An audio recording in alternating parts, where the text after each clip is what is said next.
అస్సలాము అలైకుం వరహ్మతుల్లాహి వబరకాతు. అల్హమ్దులిల్లాహ్ వస్సలాతు వస్సలాము అలా రసూలిల్లాహ్ అమ్మా బఅద్. ప్రియ వీక్షకులారా, 1447వ హిజ్రీ రమదాన్లోని 25వ రోజున మనం నిషిద్ధతలు జాగ్రత్తలు అనేటువంటి ముఖ్య శీర్షికలో మొదటి అంశం తెలుసుకోబోతున్నాము. మూత్ర తుంపరల నుండి జాగ్రత్తగా ఉండకపోవడం సమాధి శిక్షకు కారణమవుతుంది. అల్లాహు అక్బర్. ఇక ఈ మూత్ర విసర్జన పద్ధతులు ఇస్లాం ఏదైతే తెలిపిందో అది కూడా ముస్లిమేతరులకు తెలియజేసి ఇస్లాం గొప్పతనాన్ని చాటి చెప్పడం మన అందరి బాధ్యత. ఇస్లాం యొక్క గొప్పతనం ఏంటంటే మానవునికి మేలు చేసే ప్రతి విషయాన్ని ఆదేశించింది. ఆ ఆదేశాల్లో ఒకటి పరిశుభ్రత. మలమూత్ర విసర్జన తర్వాత మలినాన్ని దూరం చేసి నీటితో లేదా మట్టి పెట్టెలతో, ఈ రోజుల్లోనైతే టిష్యూ పేపర్ లాంటి వాటితో పరిశుభ్రం చేసుకోవాలని ఇస్లాం ఆదేశించింది. పరిశుభ్రతను పొందే విధానాన్ని కూడా స్పష్టంగా తెలియజేసింది. అయితే ఆ విధానం మీరు మా జెడ్ దురూస్ యూట్యూబ్ ఛానల్లో కూడా చూడవచ్చును. అలాగే జెడ్ దురూస్ ZDURUS.com అనే వెబ్సైట్లో కూడా చూడవచ్చును. ఇక్కడ జాగ్రత్త పడకపోవడం ఎంత నష్టమో అది తెలపడం జరుగుతుంది.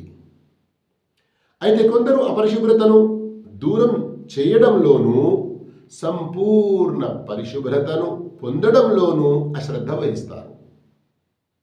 ఎంతోమంది యువకులను చూస్తారు కదా, వచ్చేసేంటి నమాజ్కు అంటే అయ్యో నేను ఒంటికి పోయాను, కడుక్కోలేదు, నాకు తారట్లేదు, ఇలా అంటూ ఉంటారు సర్వసామాన్యంగా. ఇళ్లలో ఎంతోమంది తల్లులు అయ్యో మాకు చంటి పాపలు కదా, చాలా చిన్న పాపలు ఉన్నారు, పిల్లలు ఉన్నారు, మాటికి మూత్రం పోస్తూ ఉంటారు, మేము పరిశుభ్రంగా లేము. అలా ఆ అపరిశుభ్రత స్థితిలో ఉండడం ఇది ఎంత పాపమో అన్న విషయం గమనిస్తున్నారా మీరు? వినండి ఇక ముందుకు. వారు అలా అపరిశుభ్రంగా ఉండడం వల్ల వారి యొక్క దుస్తులు, వారి యొక్క శరీరం శుభ్రం చేసుకోనందువల్ల నమాజులు తప్పిపోతున్నాయి. అదే స్థితిలో నమాజు చేసినా స్వీకరించబడదు. మరి ఇలాంటి నిర్లక్ష్యం అన్నది సమాధి శిక్షకు కూడా కారణమవుతుంది అని ప్రవక్త సల్లల్లాహు అలైహి వసల్లం హెచ్చరించినట్లు హజరత్ అబ్దుల్లా బిన్ అబ్బాస్ రదియల్లాహు తఆలా తెలిపారు. ఒక సందర్భంలో ప్రవక్త సల్లల్లాహు అలైహి వసల్లం మదీనా నగరంలో ప్రవక్త సల్లల్లాహు అలైహి వసల్లం ఓ సందర్భంలో మదీనా నగరంలోని ఓ తోట పక్క నుండి వెళ్తూ ఉండగా ఇద్దరు మనుషులు తమ సమాధుల్లో శిక్షించబడుతున్న శబ్దాన్ని విన్నారు. అప్పుడు ప్రవక్త సల్లల్లాహు అలైహి వసల్లం చెప్పారు, వారిద్దరూ శిక్షించబడుతున్నారు, వారు శిక్షించబడుతున్నది పెద్ద విషయం వల్ల కాదు. మళ్ళీ వెంటనే చెప్పారు, అవును అది పెద్ద పాపమే.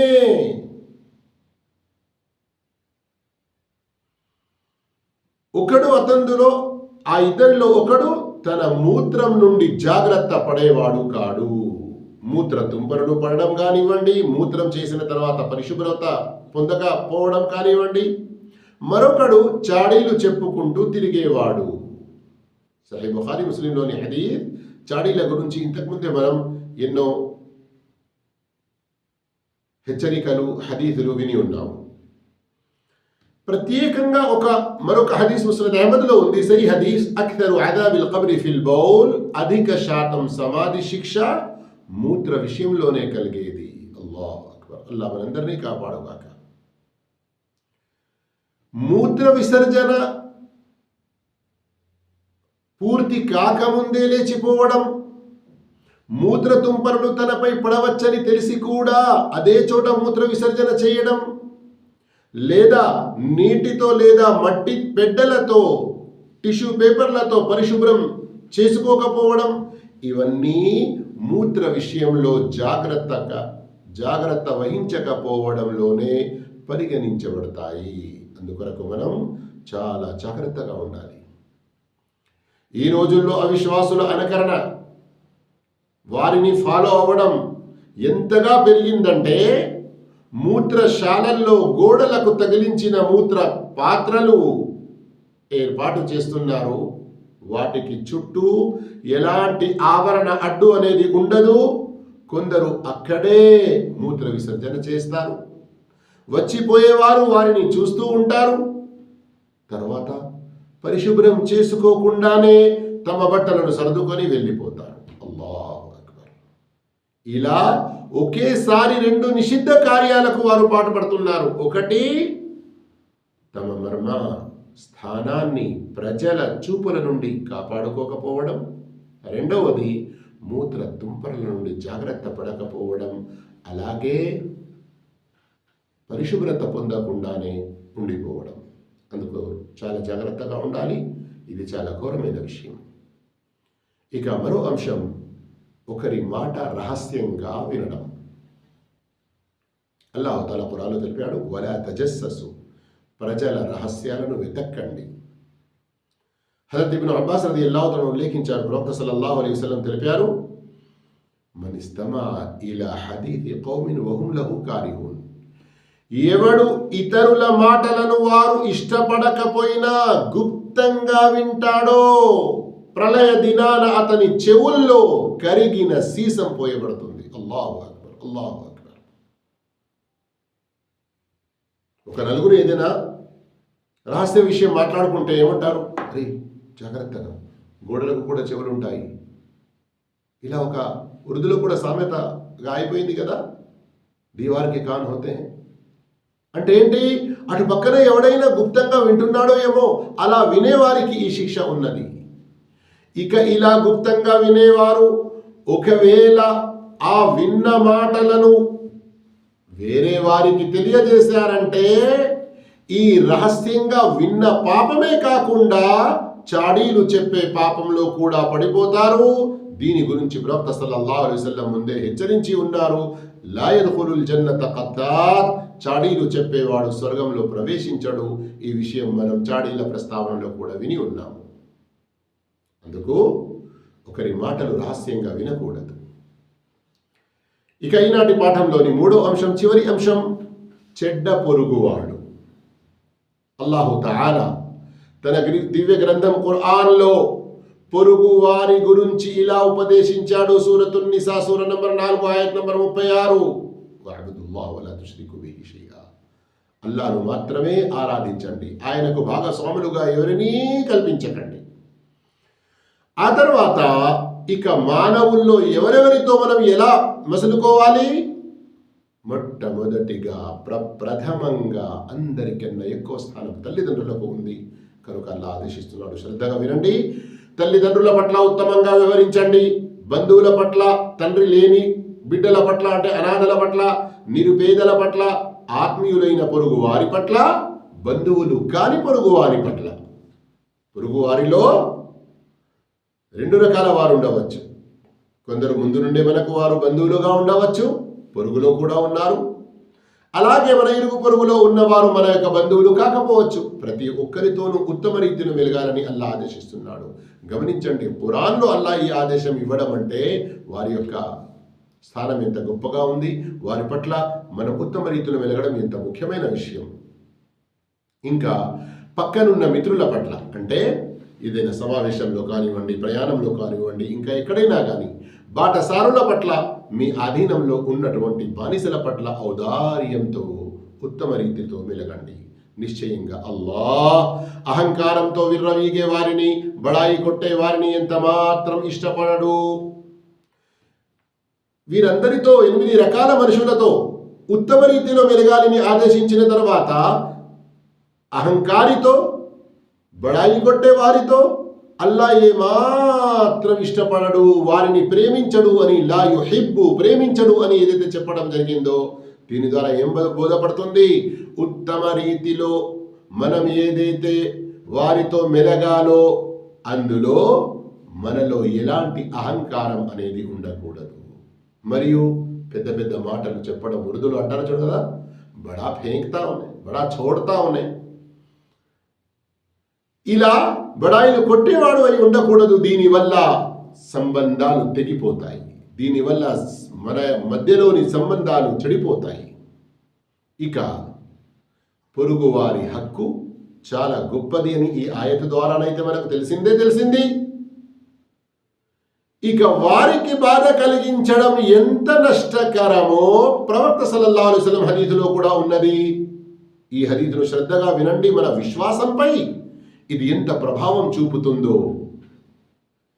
అంటే మనం పొరుగువారి పట్ల ఉత్తమ రీతిలో మెలగకుంటే మన విశ్వాసం లోపిస్తుంది అని ఈ హదీసు ద్వారా తెలుస్తుంది. వల్లాహి లా యుమిన్, వల్లాహి లా యుమిన్, వల్లాహి లా యుమిన్ అని ప్రవక్త సల్లల్లాహు అలైహి వసల్లం 3 సార్లు చెప్పారు. అల్లాహ్ సాక్షిగా అతడు విశ్వాసి కాడు, అల్లాహ్ సాక్షిగా అతడు విశ్వాసి కాడు, అల్లాహ్ సాక్షిగా అతడు విశ్వాసి కాడు. ఎవరు అని ప్రవక్త సల్లల్లాహు అలైహి వసల్లంతో సహాబాలు అడిగినప్పుడు ప్రవక్త చెప్పారు, అల్లదీ లా యఅమను జారుహు బవాయికహు, ఎవరి చెడు నుండి అతని పొరుగువాడు సురక్షితంగా ఉండడో అతడే. సహీహ్ బుఖారీలోని హదీస్.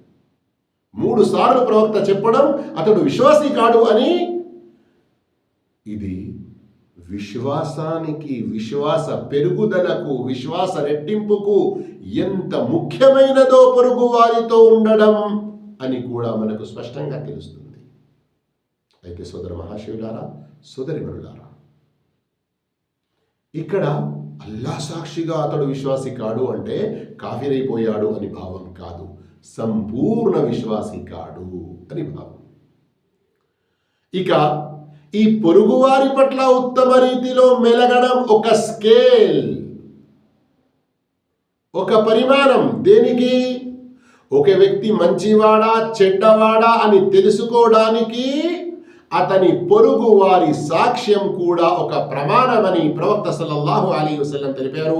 అబ్దుల్లా బిన్ మస్ఊద్ రదియల్లాహు అన్హు లేఖించారు, ఒక వ్యక్తి మంచివాడా లేక చెడ్డవాడా అన్నది తెలుసుకున్నటకు అతని గురించి అతని పొరుగువాడు ఇచ్చే సాక్ష్యమే ప్రమాణం.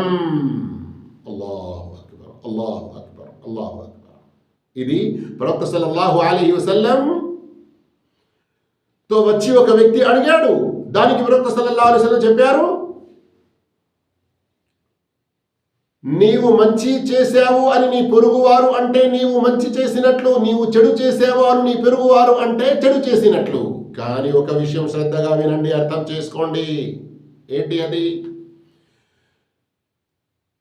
చెడును ప్రేమించేవారు చెడ్డ వాళ్ళను కూడా మంచి వాళ్ళు అంటే అది ప్రమాణం కాదండి. అర్థమైంది కదా?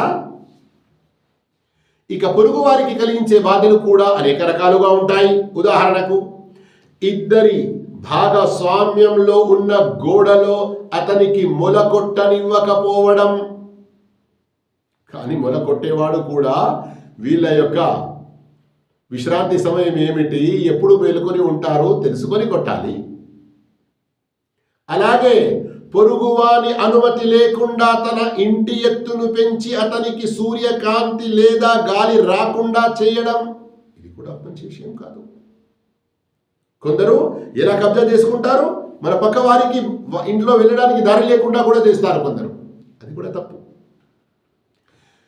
తన కిటికీలను అతని ఇంటి వైపు ఉంచి వారి ఇంట్లోకి తొంగి చూసే అటువంటి అవకాశాలు వెతకడం, ఇది కూడా బాధ కలిగించే దాంట్లో వస్తుంది. లేదా అనవసరంగా తలుపు తట్టి లేదా అల్లరి చేసి పొరుగు వారికి చికాకు కలిగించడం, ముఖ్యంగా వారు విశ్రాంతి తీసుకునే సమయాల్లో ఇబ్బంది పెట్టడం, వారి పిల్లలను కొట్టడం, వారి తలుపు ముందు చెత్త చెదారం వేయడం, ఇవన్నీ కూడా పొరుగు వారి పట్ల చెడుగా ప్రవర్తించడంలో వస్తాయి.